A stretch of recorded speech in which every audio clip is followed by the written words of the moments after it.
Hello guys, welcome to the channel code easy. और आज की वीडियो में यार फॉर्म वैलिडेशन देखेंगे जावा स्क्रिप्ट के थ्रू कैसे फॉर्म के अंदर एक वैलिडेशन लगाते हैं।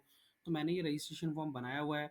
तो अगर आप पहले की सीरीज़ देख चुके हो, पहले की लेक्चर्स देख चुके हो इस वाली प्लेलिस्ट के, इस वाली सीरीज़ के वेब डेवलपमेंट की, तो आपको पता होगा यार हम लोग आगे वैलिडेशन करने वाले थे इस वाले वीडियो में। ठीक है, अगर आपने इसके पहले की वीडियो नहीं देखी है तो ये फॉर्म आप रेडी कर लो, ये टेम्पलेट इंटीग्रेट कर लो। अगर आप नए हो इस वीडियो में तो आप पीछे के आपको लेक्चर देखने पड़ेंगे कि हम लोग यहाँ तक कैसे पहुँचे। हम लोगों ने ये पूरा डेवलप किया है स्टार्टिंग से लेके एंडिंग तक क्लास के अंदर।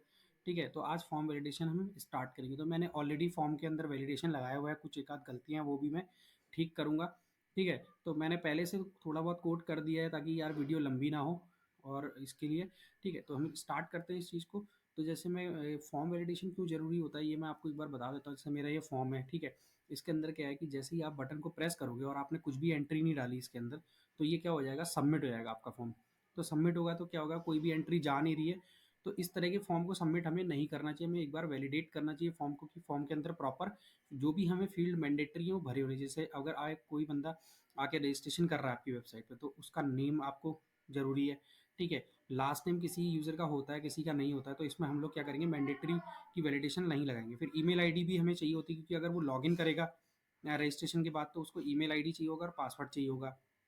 मोबाइल नंबर हम लोग लेते हैं क्योंकि हमें कोई एसएमएस सेंड करना है, तो उसका मोबाइल नंबर हमें चाहिए। यूज़र का पासवर्ड डालना ज़रूरी है लॉगिन के लिए और कंफर्म पासवर्ड। तो ये डिटेल्स हम लोग रजिस्ट्रेशन के फॉर्म पे लेते हैं। तो ये मैंने रजिस्ट्रेशन का फॉर्म बनाया हुआ है। ठीक है, अगर आप देख रहे हो तो इस वाले जो नोट, ये जो नोट्स होगा इसमें जो भी हम डेवलपमेंट करेंगे इसका मैं लिंक डाल दूंगा डिस्क्रिप्शन में। वहाँ से आप इसका सारा कोड ले सकते हो।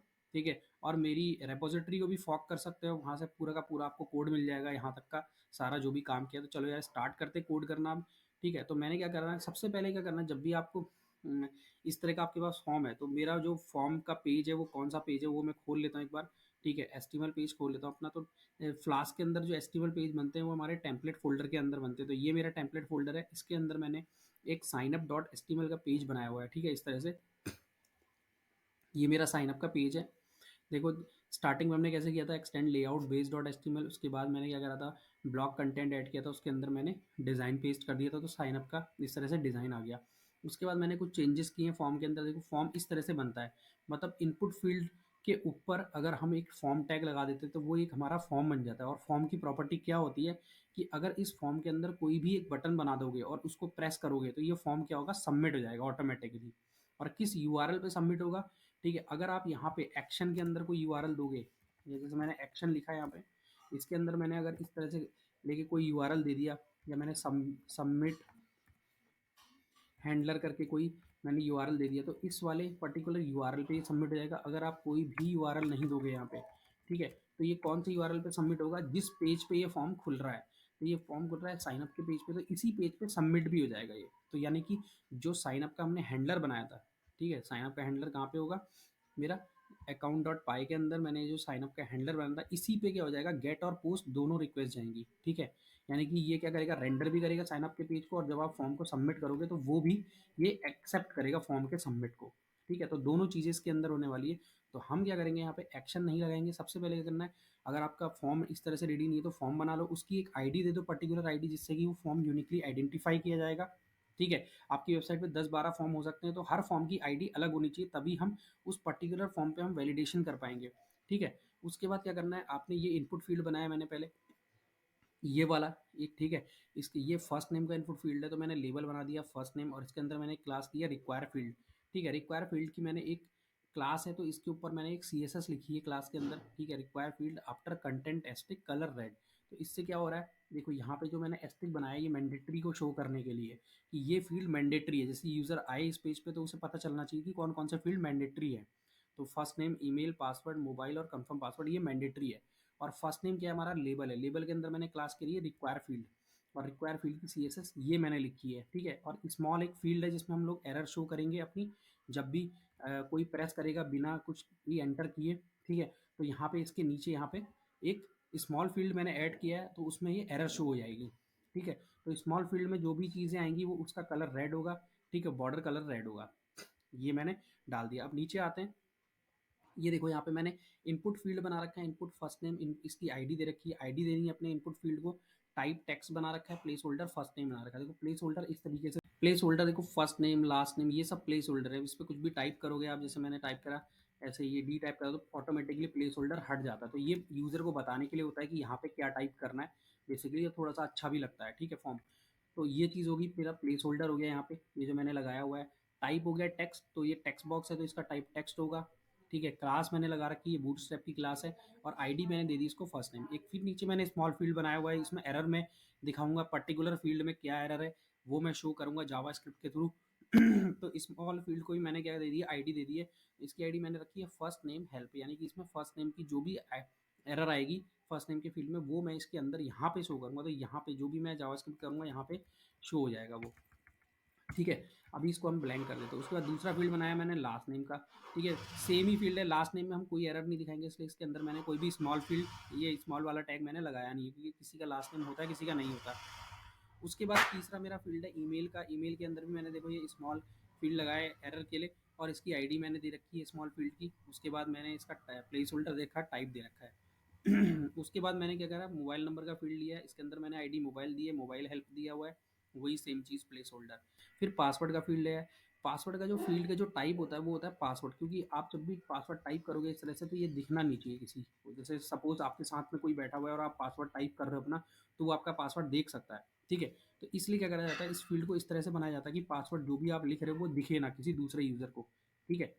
तो और कंफर्म पासवर्ड का फील्ड भी जो उसका टाइप होगा वो पासवर्ड होगा। बाकी का देखो आप टाइप टेक्स्ट होता है, टेक्स्ट में क्या होता है कि कुछ भी लिखोगे आप दिखेगा ये आप, लेकिन पासवर्ड के केस में अगर टाइप पासवर्ड कर दोगे तो वो दिखता नहीं है, ठीक है। इसकी आईडी मैंने पासवर्ड कर दी, इसकी आईडी कंफर्म पासवर्ड कर दी। सेम मैंने स्मॉल हेल्प वाला एक टैग बना दिया है यहाँ पे एरर शो करने के लिए। उसके बाद देखो नीचे यहाँ पे एक बटन है, तो जब भी इस बटन पे क्रिएट एन अकाउंट का बटन बना रखा है ये, इस बटन को जब भी प्रेस करोगे तो ये फॉर्म सबमिट हो जाएगा। अब मुझे क्या करना है, जब भी मेरा फॉर्म सबमिट होता है तो सबमिट होके जाता कहाँ पे, जैसे ही ये फॉर्म सबमिट होगा मेरा, ठीक है। तो अभी मैंने देखो यहाँ पे मेथड दे रखा है पोस्ट, तो दो मेथड होते हैं, या तो गेट या तो पोस्ट। अगर आप गेट करोगे इसको, ठीक है, जैसे आपने गेट किया है इसको और आप सबमिट करोगे, मैं कंट्रोल सी कर लेता हूँ, दोनों चीज़ें आप आपको दिखाऊंगा यहाँ पे, ठीक है। अभी मैं क्या करता हूँ, यहाँ पे मैं sign up dot H T M L है, यहाँ से मैं इसको एक बार बंद कर देता हूँ। मैंने जावास्क्रिप्ट लगाई हुई है, इसको मैं कंट्रोल सी करता हूँ, दोबारा से रन करता हूँ। अभी मैंने क्या कर दिया, फॉर्म का जो मेथड है मैंने गेट कर दिया, ठीक है। यहाँ पे ये देखो गेट लिखा हुआ है। अब देखते हैं गेट करने पे क्या होता है। अब यहाँ पे कुछ फील्ड में एंट्री मारो, पहले रिफ्रेश करो पेज को।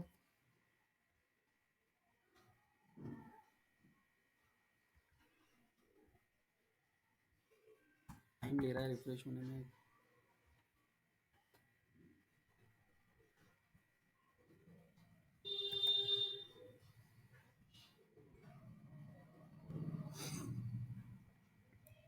ठीक है, अभी रिफ्रेश हो रहा है। एक बार मैं प्रेस करके देखता हूँ, क्रिएट एन अकाउंट मैंने प्रेस किया है, अभी चल नहीं रहा है इस टाइम पे।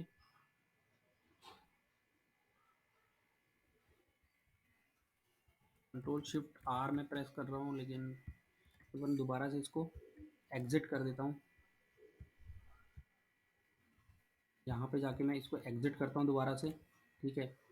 अभी क्या है, एरर आ रही है यहाँ पे, ठीक है, क्योंकि मेरा सर्वर नहीं चल रहा। मैं पाइथन 3 मेन डॉट पाई रन करता हूँ दोबारा से, और फिर से इसको रन करके देखता हूँ, तो ये मेरा रन हो गया है।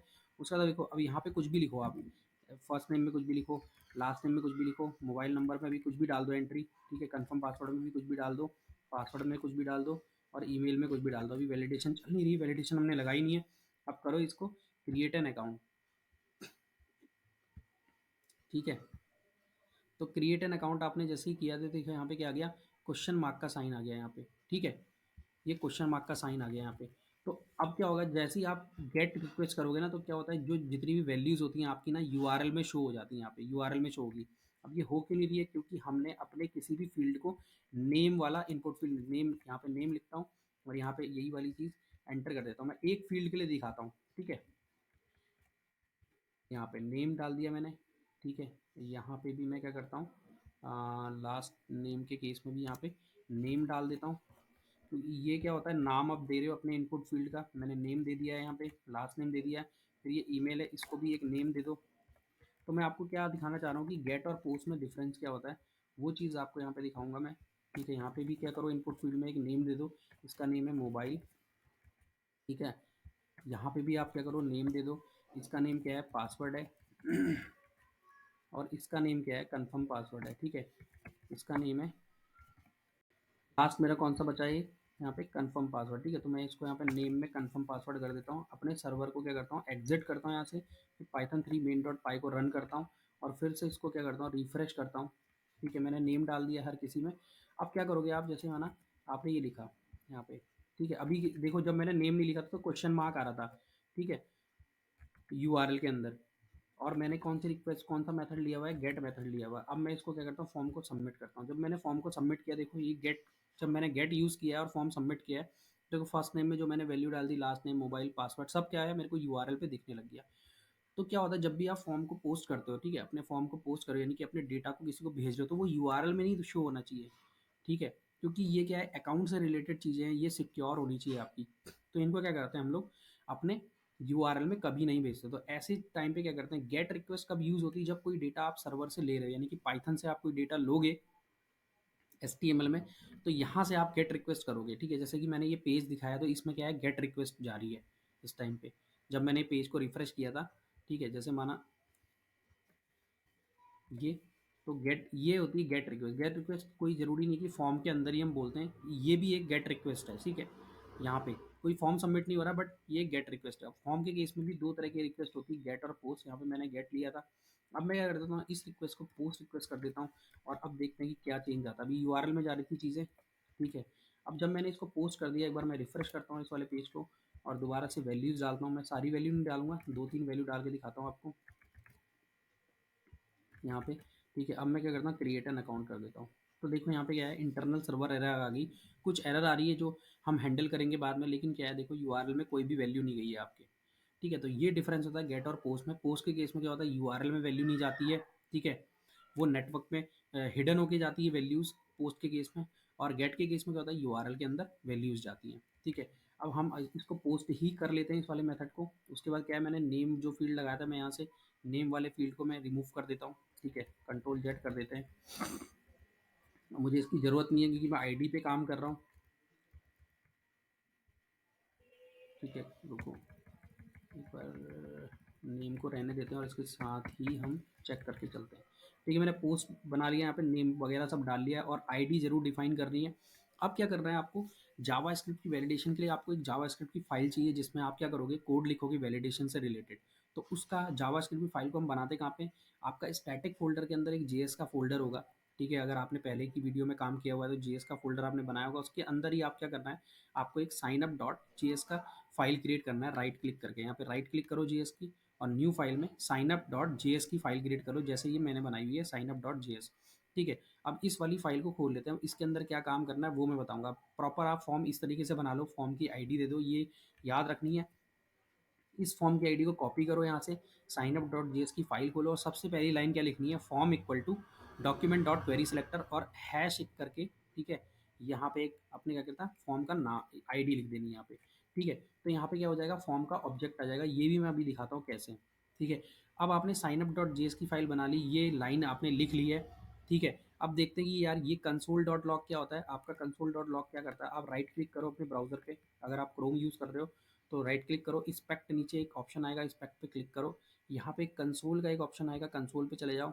ठीक है, और अपने इस पेज को क्या करो, रिफ्रेश करो। तो यहाँ पे भी देखो कुछ भी प्रिंट नहीं कर रहा है, जबकि मैंने क्या करा हुआ है, यहाँ प्रिंट किया हुआ है। ये क्यों नहीं प्रिंट कर रहा, क्योंकि मैंने ये जो फाइल है इसको इंक्लूड नहीं कराया अपने एचटीएमएल पेज में, जहाँ पे कि मेरा ये साइनअप का फॉर्म खुला हुआ है। ये जो पेज है इसके अंदर मुझे इस फाइल को इंक्लूड कराना होगा। तो इस फाइल को इंक्लूड कैसे कराते हैं फ्लास्क के अंदर, तो सबसे नीचे चले जाओ। यहाँ पे क्या करना है, आपको एक बनानी है ब्लॉक, ऐसे करके ब्लॉक स्क्रिप्ट फाइल बनानी है। इसके अंदर बनाना है एक एंड ब्लॉक ऐसे करके, और उसमें क्या करना है आपको, साइन अप डॉट जेएस को इस तरह से स्क्रिप्ट एस आर से इक्वल टू स्टैटिक जेएस, कहाँ पे रखी हुई है ये फाइल आपकी, स्टैटिक फोल्डर के अंदर, जेएस फोल्डर के अंदर साइन अप डॉट जेएस की फाइल रखी हुई है।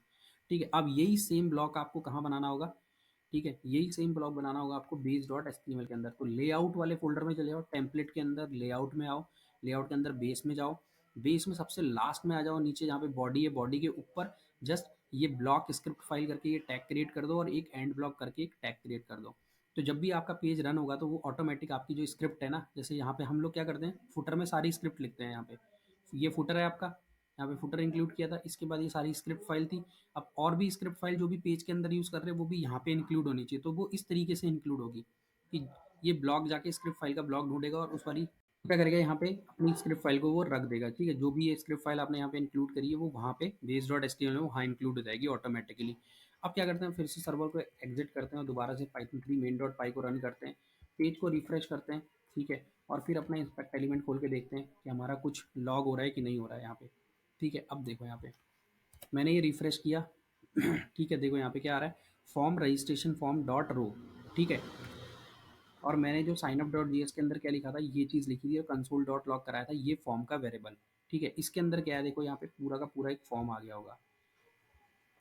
ठीक है, तो ये पूरा का पूरा क्या कर देता है, एक फॉर्म रिटर्न कर देता है। जो भी उसकी आईडी होती है उसके अंदर जो भी फॉर्म होता है वो पूरा फॉर्म का एक ऑब्जेक्ट रिटर्न कर देता है। अगर मैं यहाँ पे देखो आईडी को चेंज करता हूँ, यहाँ पे कुछ और लिखता हूँ आईडी, और इसको एग्जिट करता हूँ, दोबारा से रन करता हूँ, मैंने आईडी क्या लिखी है, फॉर्म वन लिखी है, जबकि फॉर्म वन है ही नहीं। मैंने बनाई नहीं है कोई फॉर्म वन की आईडी, मैंने कोई भी फॉल्स आईडी लिख दी, गलत आईडी लिख दी है, जो आईडी है ही नहीं अभी पेज के अंदर। अब दोबारा से मैं क्या करता हूँ, इसको रन करता हूँ। अब देखना क्या आएगा, अब यहाँ पे आ रहा है नल, यानी कि अगर वो आईडी एग्जिस्ट नहीं करती होगी तो कंसोल डॉट लॉग में क्या आएगा, नल आएगा। ठीक है, तो हम इसको वही कर देते हैं दोबारा से। ठीक है, अब नीचे क्या करना है, एक इफ़ कंडीशन लगानी है, इफ़ फॉर्म यानी कि वो फॉर्म एग्जिस्ट करता है। अगर ये इस नाम से फॉर्म होगा तो इसके अंदर वो फॉर्म का ऑब्जेक्ट आ जाएगा यहाँ पे। ठीक है, और यहाँ पे क्या लिख सकते हो, form not equal to null भी लिख सकते हो यहाँ पे। ठीक है, क्योंकि अगर फॉर्म होगा तो फॉर्म के अंदर कुछ ना कुछ तो वैल्यू आएगी। अगर नहीं होगा इस नाम से फॉर्म, तो इसके अंदर क्या आ जाएगा, फॉर्म के अंदर कंसोल डॉट लॉग हमने किया था नल आ रहा था। तो ये वाली कंडीशन कब चलेगी, जब नल नहीं होगा, जिस केस में नल नहीं होगा उस केस में ये कंडीशन चलेगी। तो नॉट इक्वल टू नल लगाते हैं इस केस में। ठीक है, अब क्या करना है हमको, ये जो वैलिडेशन आपकी जो भी रन होगी इसके अंदर जो वैलिडेशन है वो इस सबमिट बटन के प्रेस पे रन होगी। जब भी आप सबमिट बटन पे क्लिक करोगे तब रन होगी। तो ये बटन का जो इवेंट होता है, जावा स्क्रिप्ट में हम इसको इवेंट बोलते हैं। ठीक है, क्लिक इवेंट, सबमिट इवेंट। तो जैसे ही ये बटन पे हम क्लिक करेंगे तो फॉर्म क्या होता है, फॉर्म की प्रॉपर्टी क्या होती है, जब भी आप फॉर्म के अंदर रखे हुए बटन पे प्रेस करते हो तो वो फॉर्म सबमिट हो जाता है ऑटोमेटिकली। तो ये फॉर्म सबमिट होने की कोशिश करेगा। जैसे ही ये सबमिट होगा तो यहाँ पे इसको मिलेगा एक इवेंट, भाई यार मेरे वाले जो फॉर्म है रजिस्ट्रेशन फॉर्म, उस पर एक ऐड इवेंट लिस्नर लगा हुआ है, जो भी फॉर्म सबमिट पे लगा हुआ है। तो ये फॉर्म सबमिट पे ये वाला कोड रन होना स्टार्ट हो जाएगा कि form dot add event listener submit. जैसे ही आप बटन प्रेस करोगे फॉर्म सबमिट होने लगेगा, तो वो यहाँ पे आएगा। ठीक है, कि सबमिट पे एक इवेंट लिस्नर लगा हुआ है और उसके अंदर का कोड एग्जीक्यूट करना स्टार्ट करेगा। तो सबसे पहले लिखा हुआ है ई डॉट प्रिवेंट डिफॉल्ट। ये क्या करता है, फॉर्म को सबमिट होने से रोकता है। हमें फॉर्म को सबमिट होने से क्यों रोकना है, क्योंकि हमको सबसे पहले वैलिडेशन रन करनी है, उसके बाद हम फॉर्म को सबमिट करेंगे। ठीक है, अगर मैं ये वाली चीज़ को बंद कर देता हूँ, देखो अभी मैंने क्या करा, ई डॉट प्रिवेंट डिफॉल्ट लगाया। ठीक है, अब मैं इसको कंट्रोल सी करता हूँ यहाँ पे, दोबारा से रन करता हूँ। अब मैं दिखाता हूँ आपको यहाँ पे, एक मिनट इसको रिफ्रेश करना पड़ेगा। ठीक है, इसको रन करता हूँ, देखो यहाँ पे इसने देखो पहले वैलिडेशन दिखाई है, अभी फॉर्म सबमिट नहीं हुआ, अभी रिफ्रेश नहीं हुआ, मेरा फॉर्म सबमिट नहीं हुआ। ठीक है, तो ये क्या करता है, प्रिवेंट डिफॉल्ट यही काम करता है। अब मैं इसको बंद कर देता हूँ और फिर आपको फॉर्म सबमिट होकर दिखाता हूँ। ठीक है, फिर से बटन प्रेस करके रिफ्रेश करते हैं, फिर से फॉर्म को क्या करते हैं, सबमिट करते हैं। अब देखो मेरा फॉर्म सबमिट हो गया और एरर दे रहा है, यानी कि ये क्या काम कर रहा है, आपके फॉर्म को सबमिट होने से रोक रहा है। पहले ये नीचे वाले कोड को वैलिडेट करेगा, आपके फॉर्म को वैलिडेट करेगा। ठीक है, इसलिए फॉर्म को ये सबमिट होने से रोकता है यहाँ पे। ठीक है, मैं इसको यहाँ पे कंट्रोल सी कर देते हैं, दोबारा से फिर से रन करते हैं। अब देखो पहली चीज़ क्या, पहले हम फर्स्ट नेम में जो जैसे ही उसने बटन पे प्रेस किया, ठीक है, हमने ई डॉट प्रिवेंट डिफॉल्ट लगा दिया यहाँ पे। उसके बाद हमने क्या करा, first name equal to document dot query selector first name. तो फर्स्ट नेम के फील्ड की जो वैल्यू है वो हम उठा रहे हैं सबसे पहले। यहाँ से जो भी आप लिखोगे यहाँ पे, या नहीं लिखोगे, अगर कुछ नहीं लिखते हो तो वो क्या करता है, इस फील्ड में वैल्यू गेट करता है, इस फील्ड की वैल्यू गेट करता है। कैसे, document dot query selector hash first name. Hash first name क्या है, आपकी आईडी है जो आपने फॉर्म के अंदर दी थी। ठीक है, ये देखो यहाँ पे इनपुट फील्ड में जो फर्स्ट नेम की आईडी दी थी, इस आईडी से वैल्यू उठाता है, फिर लास्ट नेम की आईडी से उठाएगा, फिर ईमेल की भी आईडी से उठाएगा। तो ऐसे करके ये सबकी एक एक करके वैल्यू उठाता है, मोबाइल की, पासवर्ड की, कंफर्म पासवर्ड की, सारी वैल्यू उसने उठा के अलग अलग वेरिएबल में स्टोर कर लिया है यहाँ पे। फिर मैं एक वेरिएबल लेता हूँ, ईच फॉर्म डेटा वैलिड। ठीक है, इसको वैल्यू को कर दूंगा ट्रू। अभी इसको देखते रहना है, इसको ऐसे ही ट्रू कर देना है आपको, कुछ नहीं करना है। फिर मैंने सारी वैल्यूज को देखो यहाँ पे प्रिंट करा रखा है, console dot log F name equal to first name last name, ऐसे करके हम कॉन्कैटिनेट करके प्रिंट कराते हैं। ठीक है, इसमें वैल्यूज को तो मैंने ये कर दिया, सारी वैल्यू प्रिंट होगी, क्योंकि अगर मैंने सारी वैल्यू भरी होंगी तो यहाँ पे सारा सब कुछ प्रिंट हो जाएगा इस लाइन में आते आते कोड। उसके बाद क्या करना है, हमको अब वैलिडेशन स्टार्ट करनी है। तो validate for empty first name text field. तो हमको यहाँ पे वैलिडेशन लगानी है कि फर्स्ट नेम अगर एम्प्टी है तो हमें क्या एरर दिखाना है, ठीक है। अब मैंने चेक किया कि first name is equal to blank, ये होती है ब्लैंक की वैलिडेशन। अगर फर्स्ट नेम में ब्लैंक है तो ये आएगा इसके अंदर, और ये क्या करेगा, document dot query selector first name, ये वाली चीज़ को मैं कॉपी करूंगा और इसके अंदर पेस्ट कर दूंगा, ठीक है। और बताता हूँ यार इस ये क्यों यूज़ कर रहे हैं हम लोग, ठीक है। अब देखो यहाँ पे मैंने फंक्शन एक लिखा हुआ है, ठीक है। पहले मैंने ईमेल ब्लैंक के लिए चेक किया और मैंने ये एरर दिखा दी यहाँ पे, ठीक है। अगर ईमेल में कुछ होगा, ठीक है, तब ये इसके अंदर नहीं जाएगा, फिर ये वाली कंडीशन को चेक करेगा कि ये कंडीशन ट्रू है या फॉल्स है, ठीक है। अगर ये वाली कंडीशन फॉल्स होती है तो ये क्या करेगा, ये एक और एरर दिखाएगा, email can not be blank. तो ये email can not be blank वाली कंडीशन नहीं आएगी यहाँ पे आएगा ईमेल इज़ नॉट वैलिड, ठीक है। यहाँ पे आएगा ईमेल इज़ नॉट वैलिड, ठीक है। तो यार ये वैलिड ईमेल कैसे चेक करेगा जिसके अंदर की @ और .com सब चीज़ें हो, वो कैसे चेक होती है। तो मैंने एक फंक्शन लिखा हुआ है इज ईमेल वैलिड, और इसके अंदर देखो मैं पैरामीटर पास कर रहा हूँ। जो भी आप वो टेक्स्ट ईमेल वाले टेक्स्ट बॉक्स में एंटर करोगे, वो चीज़ मैंने ऊपर उठा ली थी ईमेल वाले इसके अंदर, ठीक है, जो भी आपने एंटर किया, और मैंने इस फंक्शन के अंदर पास कर दिया इज ईमेल वैलिड। और इज ईमेल वैलिड मैंने नीचे बनाया हुआ है सबसे लास्ट में। देखो ये एक रेगुलर एक्सप्रेशन होता है, इस तरह से हम लिखते हैं। तो ये रेगुलर एक्सप्रेशन क्या है, ये बेसिकली ईमेल फॉर्मेट को चेक करने वाला रेगुलर एक्सप्रेशन है। तो इसके अंदर एक फंक्शन चलता है, मैंने आर ई की नाम का एक वेरिएबल बनाया, उसके अंदर मैंने ये रेगुलर एक्सप्रेशन रख लिया, और मैंने चलाया आर ई डॉट टेस्ट, और उसके अंदर रख दिया जो भी इनपुट आपने इसमें भेजा था। सपोज आपने क्या कर दिया, ईमेल के अंदर ये वाला इनपुट भेजा, ठीक है। तो वो क्या बोलेगा कि यार आपका जो ईमेल फॉर्मेट है, यहाँ से आर ई डॉट टेस्ट क्या करता है, या तो रिटर्न ट्रू करेगा या फॉल्स करेगा on the basis of your input, ठीक है। तो अब इस ये अगर इनपुट इस तरह का होगा तो वो क्या करेगा, फॉल्स रिटर्न करेगा। क्यों? क्योंकि ये कोई ईमेल फॉर्मेट तो होता नहीं है। ईमेल का फॉर्मेट तो ऐसा होता है @gmail.com समथिंग या yahoo.com या जो भी डोमेन आपका है वो, ठीक है।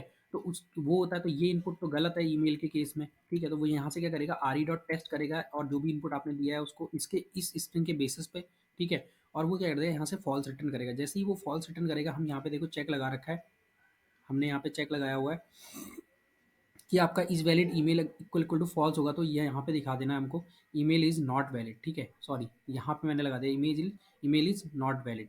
उसके बाद क्या करना है, ये एल्स कंडीशन, अगर दोनों कंडीशन ट्रू होती हैं आपकी तो ये एल्स कंडीशन में जाएगा, और अगर कोई एरर प्रिंट हो रही है उस फील्ड के अंदर तो उसको ब्लैंक कर देगा ईमेल हेल्प वाले को। फिर क्या है, यहाँ से ये हमारी ईमेल वैलिडेशन भी खत्म होगी, इसको मैं रिमूव कर देता हूँ यहाँ से, ठीक है। अब क्या आएगा, मोबाइल की वैलिडेशन लगानी, फिर वही ब्लैंक, ठीक है। और उसके बाद ये वाली कंडीशन एलसिफ वाली, इसमें भी क्या है, 10 डिजिट के मोबाइल नंबर के लिए मैंने एक फंक्शन लिखा हुआ है, ठीक है। वो फंक्शन वो चेक करेगा, यहाँ पे क्या कर देना है, एलसिफ कर देना है इसको। और यहाँ पे क्या करेगा, इस मोबाइल वैलिड के लिए देखो यहाँ पे भी रेगुलर एक्सप्रेशन लिखा हुआ है कि 10 डिजिट होने चाहिए आपके, ठीक है, नंबर होने चाहिए। और आर ई डॉट टेस्ट करेगा, अगर आपका जो भी इनपुट है मोबाइल का वो अगर 10 डिजिट नंबर होगा तो ट्रू रिटर्न करेगा, अदरवाइज वो फॉल्स रिटर्न कर देगा यहाँ से, ठीक है। तो ये भी हमारा हो गया है, यहाँ पे इस ईमेल वैलिड हो गया, ये भी हो गया। इस कंडीशन को ऊपर कर देता हूँ, मोबाइल वाली कंडीशन को मैं यहाँ से हटा देता हूँ, ठीक है। उसके बाद हमारी कौन सी कंडीशन है, पासवर्ड की। पासवर्ड अगर ब्लैंक होगा उस केस में password can not be blank बोलेगा, ठीक है। अदरवाइज क्या है, दूसरा एक फंक्शन और पासवर्ड सिक्योर के लिए चेक करना है हमको कि यार password must have at least 8 character that include at least 1 lower case character, 1 upper case character, 1 number and 1 special character, ठीक है। तो ये वाली पासवर्ड आपने देखी होगी, बहुत सारी जगह पे लगी होती है कि स्ट्रॉन्ग पासवर्ड इस तरह का होना चाहिए आपका।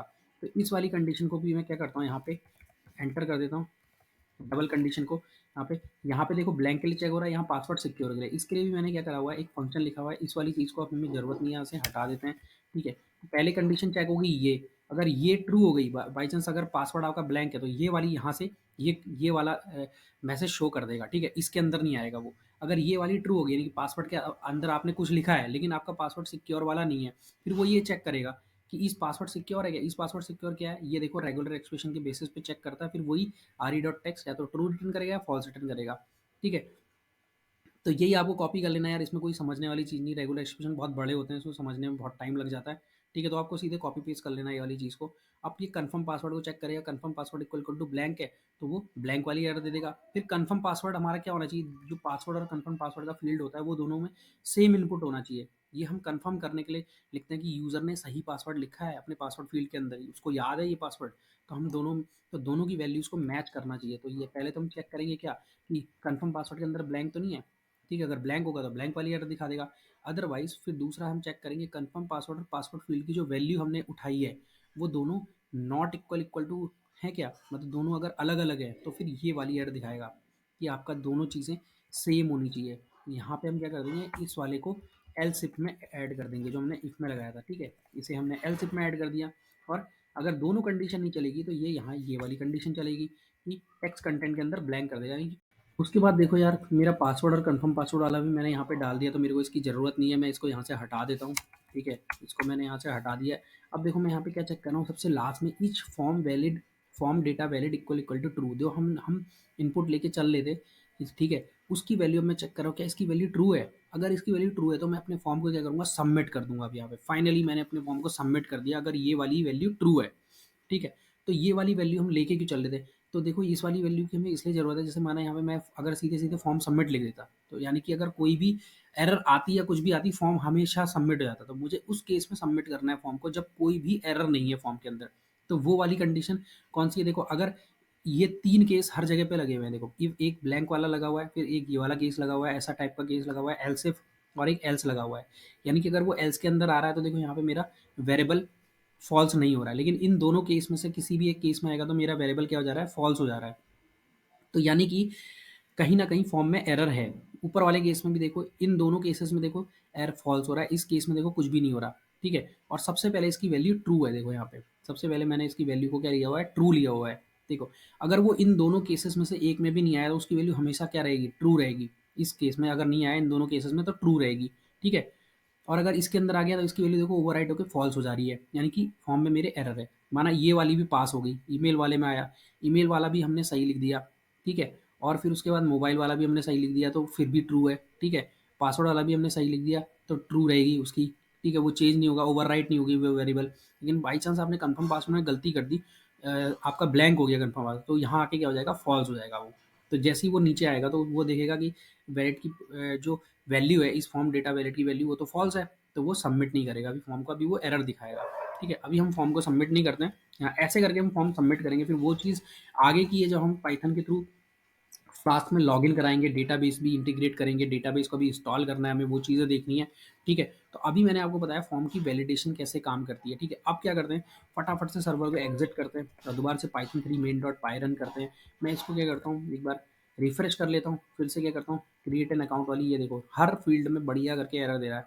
अभी ये blank error, name can not be blank, email can not, password confirm password, mobile can not be blank, ठीक है। यहाँ पे मैं लिख देता हूँ, कुछ भी नाम लिख दिया मैंने यहाँ पे, ठीक है।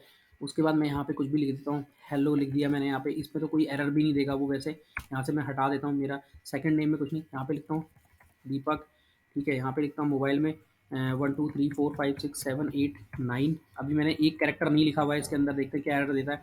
यहाँ पे मुझे स्ट्रॉन्ग पासवर्ड लिखना है, ठीक है। तो ये मैंने लिख दिया यहाँ पे मैं कुछ और लिख देता हूँ। अब मैं क्रिएट एन अकाउंट करता हूँ, देखो इसमें इसने एरर नहीं दी, ईमेल में इसने error the, email is not valid, ठीक है। अब मैं इसको @gmail.com कर देता हूँ, ठीक है।